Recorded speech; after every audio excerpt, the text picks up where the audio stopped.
నమస్తే welcome to BCN news నా పేరు మానస ముందుగా ముఖ్యాంశాలు మహానాడు వేదికగా పార్టీ కార్యకర్తలకు శిరస్సు వంచి పాదాభివందనం చేస్తున్నారన్న చంద్రబాబు నిస్వార్థంగా జెండా మోస్తున్న కార్యకర్తలే టీడీపీకి బలమని వెల్లడి కడపలో అంగరంగ వైభవంగా మహానాడు విజనరీ నాయకుడి అడుగుజాడల్లో 2047 స్వర్ణాంధ్ర కోసం కృషి చేయాలన్న టీడీపీ రాష్ట్ర అధ్యక్షుడు పల్లా ప్రజా సమస్యల పరిష్కార వేదికలో అందిన అర్జీలను త్వరితగతిన పరిష్కరించండి అధికారులకు పశ్చిమ గోదావరి జిల్లా జాయింట్ కలెక్టర్ రాహుల్ కుమార్ రెడ్డి ఆదేశాలు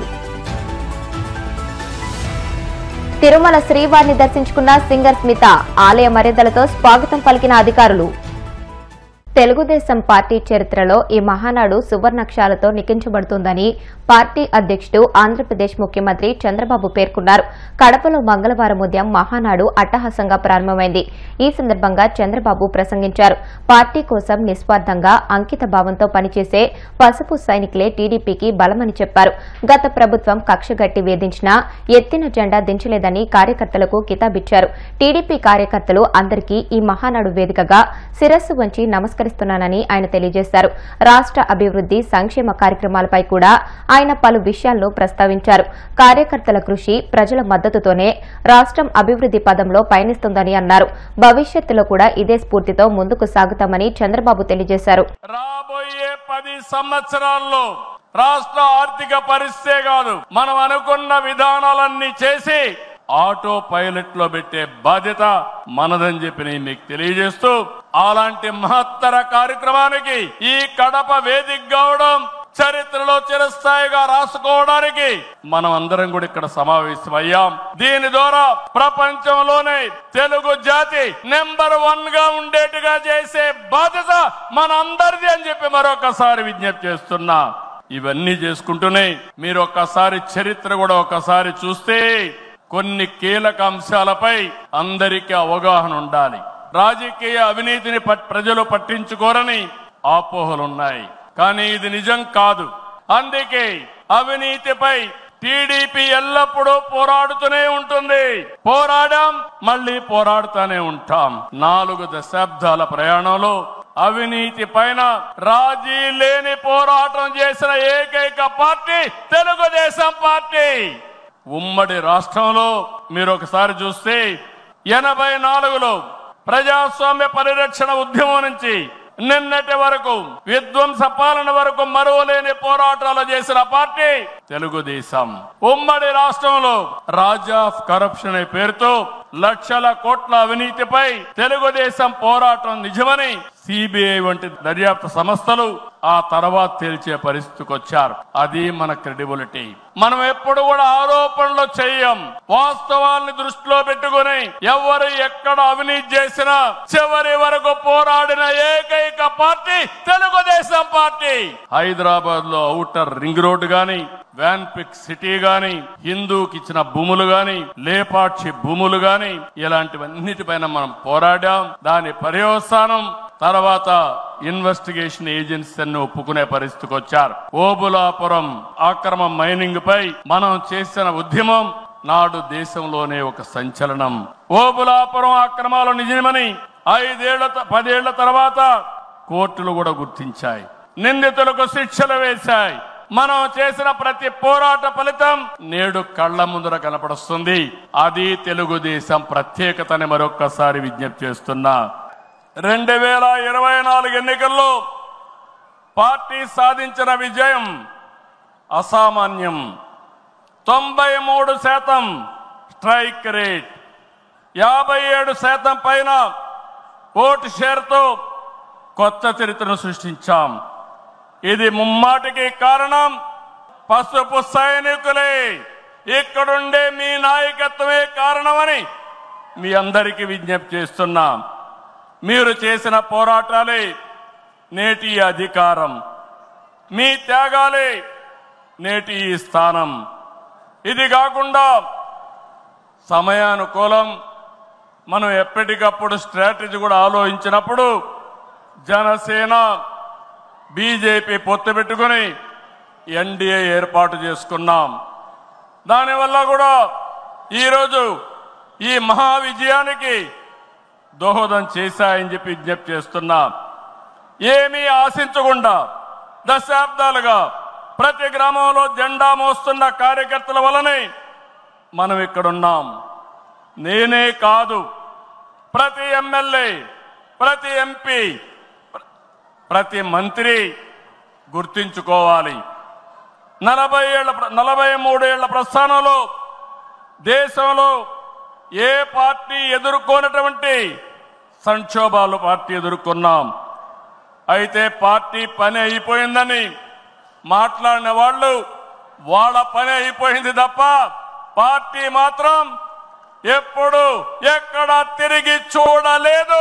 తెలుగుదేశం జెండా రెపరెపలాడుతూనే ఉంటుంది.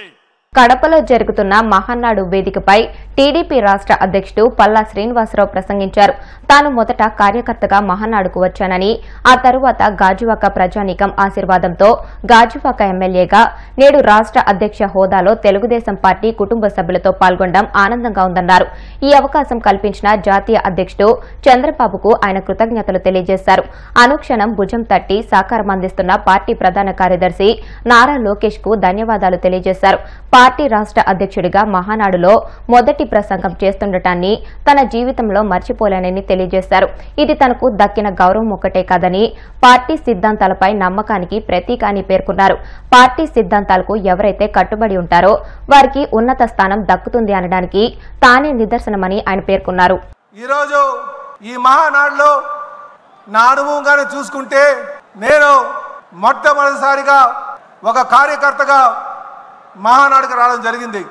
ఆ తర్వాత గాజువాక ప్రజానికం ఆశీర్వాదంతో గాజువాక శాసనసభ్యుడిగా హాజరవడం జరిగింది.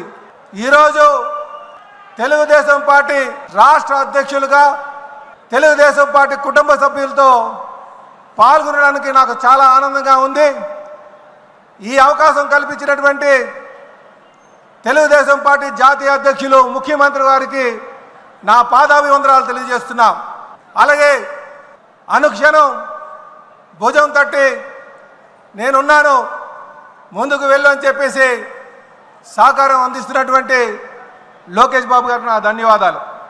అలాగే నేను వేసే ప్రతి అడుగులో తప్పటడుగు పడకుండా నడిపిస్తున్నటువంటి తెలుగుదేశం పార్టీ సీనియర్ నాయకులందరికీ కూడా నా ధన్యవాదాలు. ఈరోజు రాష్ట్ర అధ్యక్షులుగా మొదటి ప్రసంగం చేస్తున్నందుకు ఇది నా జీవితంలో మర్చిపోలేనటువంటి సంఘటన. ఇది నాకు వ్యక్తిగతంగా దొరికినటువంటి గౌరవం ఒకటే కాదు, ఇది పార్టీ సిద్ధాంతాలపై నమ్మకానికి ప్రతీక అని చెప్పి ఈ సందర్భంగా తెలియజేస్తున్నా. అంటే తెలుగుదేశం పార్టీ ఎవరైతే పార్టీ సిద్ధాంతాలకు అనుగుణంగా ఉంటారో వారు ఉన్నతమైన స్థాయికి పార్టీలో దక్కుతుందనడానికి ఇది ఒక నిదర్శనం అని చెప్పి ఈ సందర్భంగా తెలియజేస్తూ ఇది నా పూర్వజన్మ సుకృతంగా భావిస్తున్నా. సోదరులారా, కడపలో మహానాడు పెడదామంటే చాలామంది నాయకులు ఎన్నో సందేహాలు చెప్పారు. ఇక్కడికి వస్తే సభను నడపనివ్వరని, ప్రజలు సహకారం అందించరని, దౌర్జన్యాలు చేస్తారని ఇలాగ ఎన్నో అపోహలు పెట్టారు. కానీ ఈరోజు ఇక్కడికి వచ్చిన తర్వాత కడప ప్రజలు ఇచ్చినటువంటి సహకారం, తెలుగుదేశం పార్టీ నాయకులు ఇచ్చినటువంటి తోడ్పాటు నిజంగా చాలా అద్భుతం అని చెప్పి ఈ సందర్భంగా తెలియజేస్తున్నా. ఈరోజు ఈ మహానాడు వేదికగా కడప యొక్క ఖ్యాతిని ప్రపంచ తెలుగు వారికి అందరికీ కూడా ప్రపంచానికే తెలియజేస్తున్నామని చెప్పి ఈ సందర్భంగా తెలియజేస్తున్నాం. మే 26, 27, 28న విజయవాడలో జరుపుకున్నాం. ఆ రోజు 26, 27 మహాసభలుగా 2 రోజులు జరుపుకున్నాం. 3వ రోజు మహానాడుగా మరి విజయవాడలో సిద్ధార్థ మెడికల్ కాలేజీలో పెట్టుకోవడం జరిగింది. ఆ రోజు తెలుగుదేశం పార్టీ వ్యవస్థాపకులు కీర్తిశేషులు అప్పుడు ముఖ్యమంత్రిగా ఉన్నటువంటి ఎన్టీ రామారావు గారు ఈ దేశంలో ఉన్నటువంటి అనేక నాయకుల్ని, ప్రముఖుల్ని, వివిధ పార్టీ ప్రముఖుల్ని పిలిపించి ఉపన్యాసకులుగా ఆహ్వానించబడింది. అందులో తమిళనాడు నుంచి రామచంద్రన్ గారు ఉన్నారు, అలాగే ఎల్కే అద్వానీ గారు ఉన్నారు, బాబు జగజీవన్ రామ్ గారు ఉన్నారు, ఫరూక్ అబ్దుల్లా గారు ఉన్నారు, బహుగణ గారు ఉన్నారు, రామకృష్ణ హెగ్డే గారు ఉన్నారు. ఇలాగ అనేక ప్రముఖులను పిలిచి ఆ మొట్టమొదటి మహానాడులో ఆహ్వానించడం జరిగింది. ఆ రోజు మొదలైనటువంటి ప్రస్థానం ఈ రోజు కూడా కొనసాగిస్తున్నారంటే ఆ రోజు కీర్తి చేసిన నందమూరి తారక రామారావు గారి యొక్క ఆలోచన అని చెప్పి ఈ సందర్భంగా తెలియజేస్తున్నారు. ప్రజా సమస్యలు పరిష్కార వేదిక ద్వారా అందిన అర్జీలకు నిర్ణీత సమయంలో నాణ్యమైన పరిష్కారం చూపాలని సంబంధిత అధికారులను పశ్చిమ గోదావరి జిల్లా జాయింట్ కలెక్టర్ రాహుల్ కుమార్ రెడ్డి ఆదేశించారు. భీమవరంలోని జిల్లా కలెక్టరేట్ పీజీఆర్ఎస్ సమావేశ మందిరంలో ప్రజా ఫిర్యాదుల పరిష్కార వేదిక మీకోసం కార్యక్రమంలో జిల్లాలోని వివిధ మండలాల నుంచి వచ్చిన ప్రజల నుండి అర్జీలను చేసి స్వీకరించారు.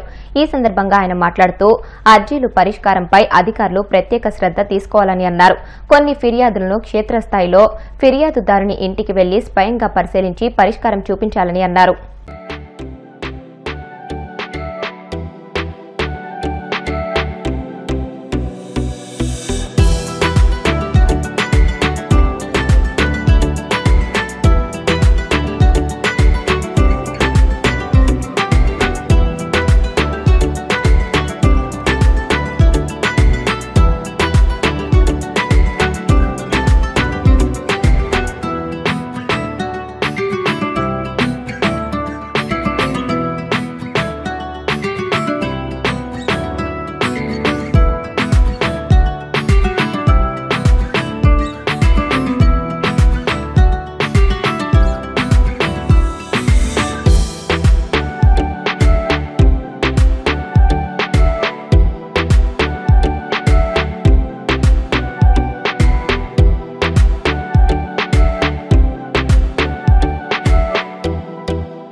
విశాఖ జిల్లా పెందుర్తి నియోజకవర్గం పరవాడ మండలం ముత్యాలమ్మపాలెం బీచ్ పర్యాటక ప్రాంతం వద్ద నిర్వహించిన యోగాంధ్ర కార్యక్రమంలో ఎమ్మెల్యే పంచుకల రమేష్ బాబు పాల్గొని యోగాసనాలు వేశారు.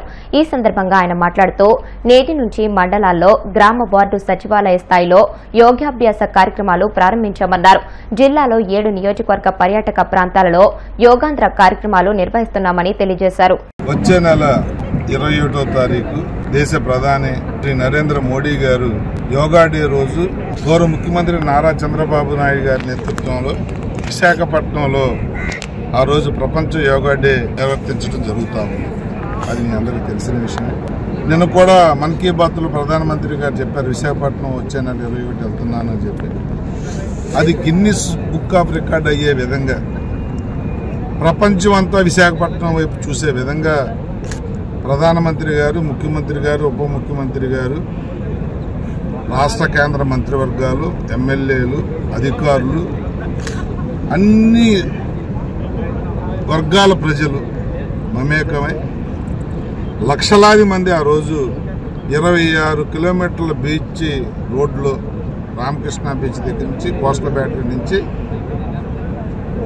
భీమునిపట్నం వరకు కూడా ప్రతి 5 కిలోమీటర్లకి ఒక బీచ్లో ఈ విధంగా ఇప్పుడు ఇక్కడ చేసిన విధంగా ఒక్కొక్క స్టెంచ్లో 150,000 మంది పట్టే విధంగా చేస్తూ అంతా కూడా లైవ్లో ప్రపంచానికి చూపించి 1 గంట కార్యక్రమం యోగా